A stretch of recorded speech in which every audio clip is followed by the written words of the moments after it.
why you have a light uke. So it's coaching 101. First lesson of coaching school, you learn to always pick a lighter uke.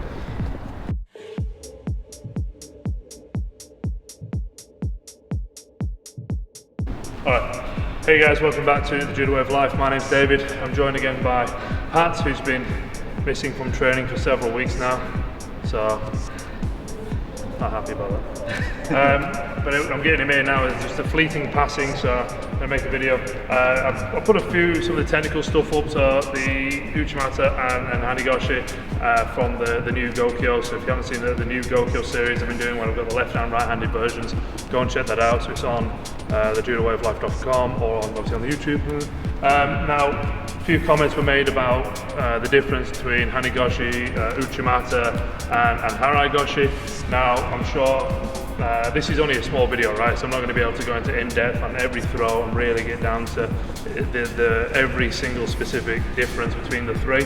But I'm going to go through roughly what's going to separate the three throws, the main differences, and we're going to look at that. So we're looking at this from a more traditional standpoint initially, and then towards the end I'll wrap it up with some just more like competition-based examples.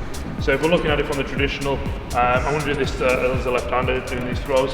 So if we're looking at a more traditional Uchimata, we're pulling our partner on, we're coming a little bit more central with our first step, we're bringing our back leg around. It might be just slightly on the outstep, it might be slightly on the instep, but we're definitely a lot more over the side, and the Uchimata we're coming up, and I want to be catching that inner thigh, and I'm bringing the leg up there, and I'm making contact here, I'm coming under, and then lifting up. And Uchimata inner thigh reap, I want to be hitting the inner thigh.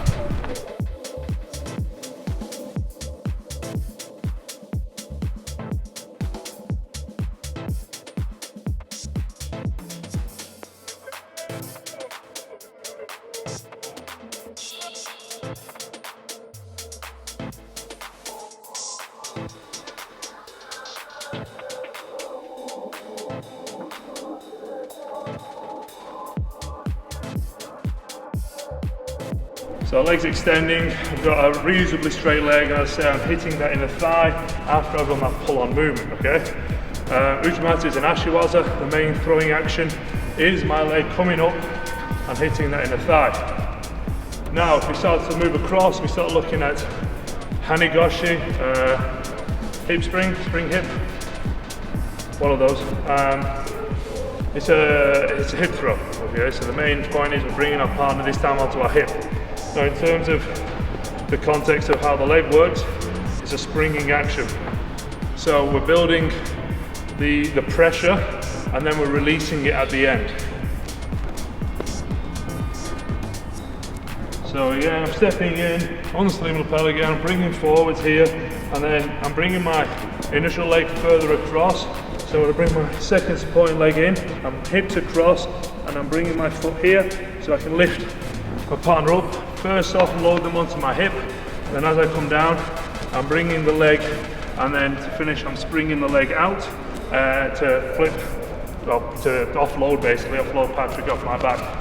So it's that initial hip action, balance. Yeah, it's that nipple, initial, initial, not a nipple, initial hip action. Here, I'm coming in, and then building that pressure, and then and then as we come up, that's when we offload. So, look something like this. I'm gonna throw you. Okay.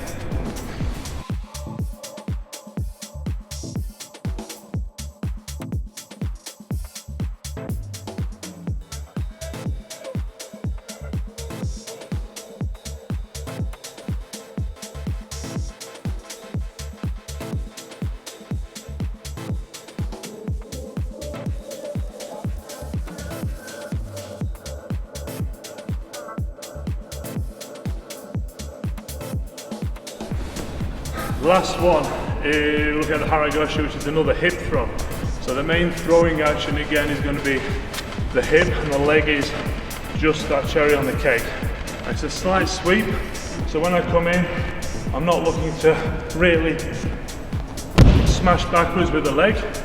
It's just a small sweeping action. I'm not throwing with the leg, I'm throwing with the hip, and the sweep just allows the throw to finish. So again, from here, I'm bringing in the sleeve, lapel, coming across. As Pat comes up here, let's bring the leg, this time on the outside. And I'm only bringing it close, I'm pointing my toes. Hane Goshi is pointed on the inside, Harai Goshi on the outside. I want to come low, I don't want to come too high up here. I want to be coming across nice and low and sweeping the feet out of the way.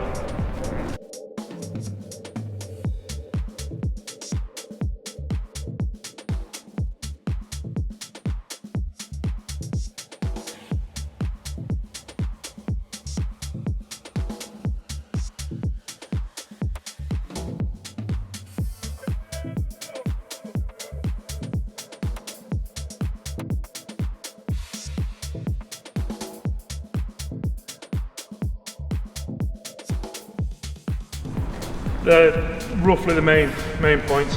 We're looking at it from a technical standpoint. So this would be what I would like to consider sort of more technical grading based judo. Understanding the main points, and then you can extrapolate those points and apply them. This is, you know, one of the joys of watching competition judo and trying to be like, no, that's Goshi, no, it's Uchi-Goshi, and you know, being a bit sort of unnecessarily, in my opinion, critical about what it is. Competition, to me, it doesn't matter. Throw's a throw, it's a hip on, or Waza, whatever, or no throw. So to me, what the actual throw is doesn't really matter as much, especially when watching other judo, just enjoy it. I think some of the confusion, or I feel that some of the confusion comes from when you start looking at the more hip-based uchimata, which is still that uchimata movement, like the Koshi uchimata, but you're hitting the outer leg instead.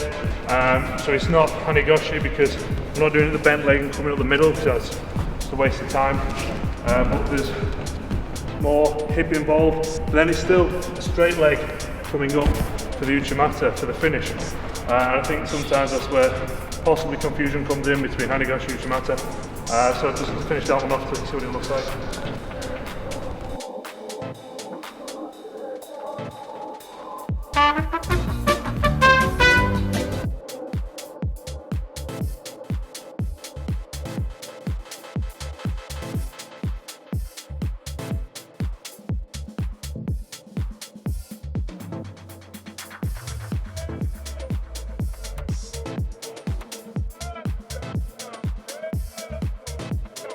This is why you have Harai 2Ks. It's coaching 101.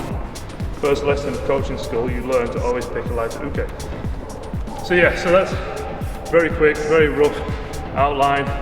Uchimata, we're looking at catching that inner thigh, using the leg to really drive up and finish the throw off.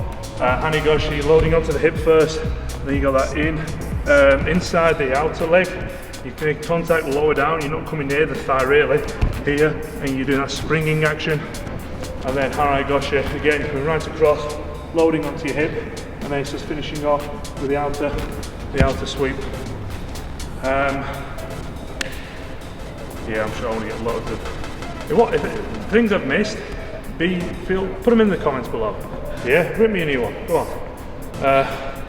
I do enjoy the comment section sometimes.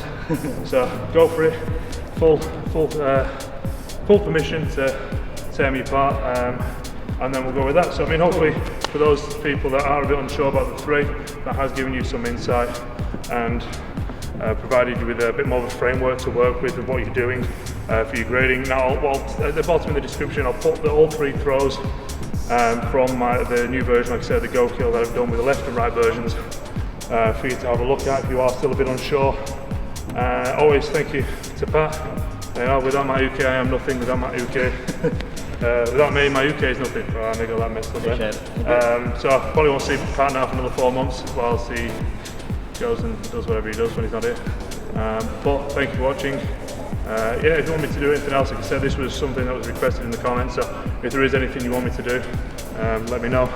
And next time we see Pat, we'll rope him into being uke again. See you later.